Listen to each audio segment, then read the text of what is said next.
حضرت ابو طلحہ کا بیٹا، اے بیٹا کیا ہو گیا؟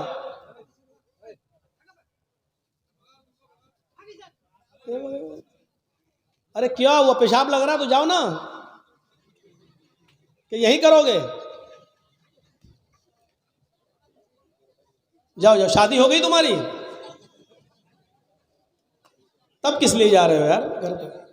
کوئی بڑا آدمی جائے تو چلو شادی شدہ ہے جا رہا ہے گھر، آرڈر نہیں ہوگا بیوی کا، یہ بیچارہ بچہ جا کے کیا کرے گا؟ اور جا رہا تو آیا کیوں؟ ایک جلسہ میں تو 80 سال کا بڈھا اٹھ کے جانے لگا، ہم نے کہا اب کیا کرو گے چاچا گھر میں جا کر؟ اب تو چاچی بھی تمہارا انتظار نہیں کر سکتی بیچاری۔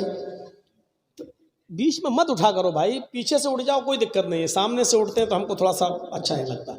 تو یہ ام سلیم کو دیکھیے آپ، ابو طلحہ کا بیٹا ام سلیم کا بیمار رہتا تھا، روزانہ خیر خیریت پوچھتے تھے، ایک دن دیر سے آئے اور بچے کا انتقال ہو گیا۔ سوچئے بچے کا انتقال، میری ماں بہنوں تم اس واقعے کو سنو، یہ تمہارے مطلب کا واقعہ ہے۔ شوہر ذرا دیر سے گھر سے کام سے آئے، تھکے ہوئے تھے، سیدھے روم میں چلے گئے۔ ام سلیم نے محلے کی عورتوں سے کہہ دیا کہ میرے بیٹے کا انتقال ہو گیا، لیکن اس کی خبر میرے پتی کو، میرے شوہر کو میرے علاوہ کوئی دوسرا نہیں دے گا، تم جاؤ میرے گھر میں بھیڑ مت لگاؤ۔ شوہر کو ابھی پتہ نہیں کہ گھر میں میرا بیٹا انتقال کر گیا۔ شوہر عشاء کے بعد گھر میں آئے، گھر میں آتے ہی پوچھا بیوی سے ام سلیم، کہا جی کیا ہوا؟ بیٹا کیسا ہے؟ کہا الحمدللہ، اور دنوں کی بنسبت آج بچے کو بہت آرام ہے۔ آج تو اتنا آرام ہے کہ آج جتنا آرام تو بچے کو کبھی ملا ہی نہیں۔ دیکھیے کتنی خوبصورتی کے ساتھ اپنے شوہر کو یہ پیغام دے دیا۔ اچھا اچھا ٹھیک ہے سونے دو، سو رہا ہے سونے دو، ٹھیک ہے، تب اس کو جگانا ٹھیک نہیں ہے، سو رہا۔ کہا ٹھیک ہے آپ نہا دھو لیجئے، فریش ہو جائیے، میں کھانا لگاتی ہوں۔ محلے کی کسی بھی عورت کو آنے نہیں دے رہی ہیں، اور شوہر کی سیوا دیکھو اس حال میں کہ بغل کے روم میں بیٹے کی لاش ہے، بغل کے روم میں بیٹے کا جنازہ رکھا ہوا ہے، بغل کے کمرے میں بیٹے کی روح کا جسم پڑا ہوا ہے۔ تصور کرو میری بہنوں، میری ماؤں، کھانا کھلایا اچھی طریقے سے، شوہر نے کھانا کھایا، ام سلیم بھی اپنے شوہر کے ساتھ کھانا کھا رہی ہیں، اور کھانا کھانے کے بعد ام سلیم نے میک اپ کیا، خوشبو لگائی۔ عورت خوشبو لگا سکتی ہے لیکن گھر کے اندر، گھر کے باہر تو وہ ڈابر آنولا کا تیل بھی لگا کر نہیں نکل سکتی ہے۔ گھر کے باہر اگر جاتی ہے تو میک اپ تو بہت دور کی بات، خوشبو اور پرفیوم تو بہت دور کی بات، خوشبودار کوئی چیز بھی استعمال نہیں کر سکتی ہے۔ اگر کسی تیل میں سینٹ آتا ہے، خوشبو آتی ہے، تو وہ تیل بھی لگا کر گھر سے باہر نہیں نکل سکتی ہے۔ کوئی بجنے والی چیز بھی پہن کر گھر سے باہر نہیں نکل سکتی ہے۔ چوڑیاں جو کھنکھناتی ہیں اور چلیں تو آواز کریں، وہ گھر سے باہر نکلتے وقت تو چوڑیاں بھی نہیں پہن سکتی ہے۔ پائل جو چلتے وقت جو پائلوں کی جھنکار اور اس کی آواز اور اس میں لگے ہوئے گھنگروؤں کی آواز اگر آتی ہے تو وہ ایسی پازیب اور ایسی پائل اور ایسے گھنگرو بھی نہیں پہن سکتی ہے۔ یاد رکھیے میری بہنوں، میری ماؤں، میری بیٹیوں، سوچئے گا ضرور اور غور کیجئے گا کہ لپسٹک، کریم، پاؤڈر تو بہت دور کی بات ہے، گھر سے نکلنا ہے تو خوشبودار تیل لگا کر بھی نہیں نکل سکتی ہے۔ چوڑیاں جو کھنکھناتی ہیں، کھن کھن کی آواز، یا چلتے وقت وہ چوڑیوں کی آواز آئے، چلتے وقت ہاتھ ہلیں اور چوڑیاں بولیں، تو ان چوڑیوں کو پہن کر بھی نہیں جانا ہے۔ پائل اگر اس میں آواز ہے تو وہ بھی پہن کر نہیں جا سکتی ہیں۔ یہاں تک کہ اگر اونچی ہل کی چپل، اونچی ہل کی سینڈل پہن کر وہ چلتی ہے اور سڑک پر یا پکی زمین پر چلتے وقت تو سینڈل کی کھٹ کھٹ کی آواز آتی ہے، تو ایسی سینڈل اور ایسی چپل پہن کر بھی عورت نہیں جا سکتی ہے کہ جس سے اس کے پیروں کی کھٹ کھٹ کی آواز سے مردوں کے چہرے متوجہ ہوں، مرد اس کی طرف مائل ہوں اور اس کی طرف دیکھنا شروع کر دیں۔ ایسی چپل بھی نہیں پہننا ہے۔ پہنیے، ممتا دیدی کی طرح پہن لیجیے، ہوائی چپل پہن کے جائیے، کون منع کر رہا آپ کو؟ شان میں گستاخی ہو گئی مولانا صاحب، اب ہمارے بوتن آ کے 150 روپے کی چپل پہنیں گے، اب تم 300 کی 500 کی ہل والی چپل پہنو گی، ہل والی چپل پہن کے جاؤ گی تو بولے گی کھٹ کھٹ، ادھر نوجوانوں کی دل بولیں گے دھاک دھاک۔ یہ صورتحال ہو رہی ہے آج کل، تمہاری چپلوں کی طرف سے آواز، ادھر لڑکوں کے دل۔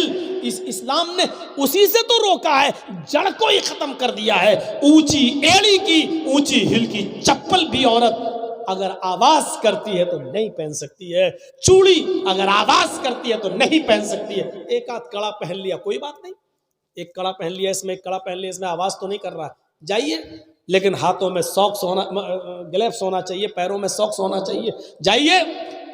ٹخنے سے نیچا نقاب اوڑھنی یا چادر ٹخنے سے نیچا ہونا چاہیے، اتنی نیچی ہونی چاہیے کہ آپ کی چپل بھی نظر نہ آئے، چپل سی چھپی ہوئی ہو، اور آپ کا نقاب، آپ کا حجاب، آپ کی چادر زمین کی مٹی سے چھلتی ہوئی، روڈ سے چھلتی ہوئی جانی چاہیے۔ یہ ہے اسلامی پردہ۔ مولانا صاحب کیوں بتا رہے ہو؟ ہمیں کرنا ہی نہیں ہے، ہمیں کرنا ہی نہیں ہے۔ ارے تمہیں کرنا نہیں، ہمیں تو بتانا ہے۔ 1 سال کے بعد جلسہ لوگ کراتے ہیں بیچارے، اسی مقصد سے تو کراتے ہیں۔ تو یہ ہونا چاہیے، یہ تو عورت یہ سب چیزیں پہن کر نہیں نکل سکتی ہے۔ اس ابراہیم علیہ السلام نے کہا بیوی کو طلاق دے دیا، کہا میں نہیں رکھ سکتا۔ ہماری ماں بہنوں، ام سلیم کے اس واقعے سے عبرت حاصل کرو۔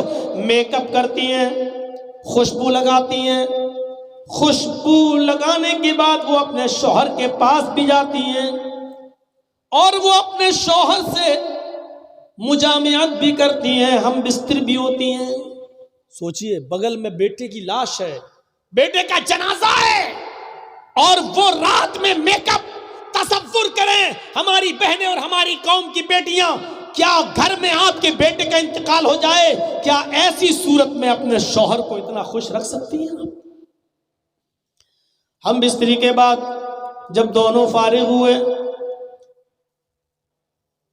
شوہر نے جلدی سے غسل کر لیا، رات میں پیار بھری باتیں ہوتی رہیں، بات بچے کی نکل آئی۔ بیوی نے بڑے پیار سے کہا، ام سلیم نے، آج مجھے ایک سوال میرے ذہن میں کھٹک رہا ہے جو دور نہیں ہو رہا ہے، بڑی میں پس و پیش میں شچو پنج میں پھنسی ہوئی ہوں کہ کیا ہونا چاہیے۔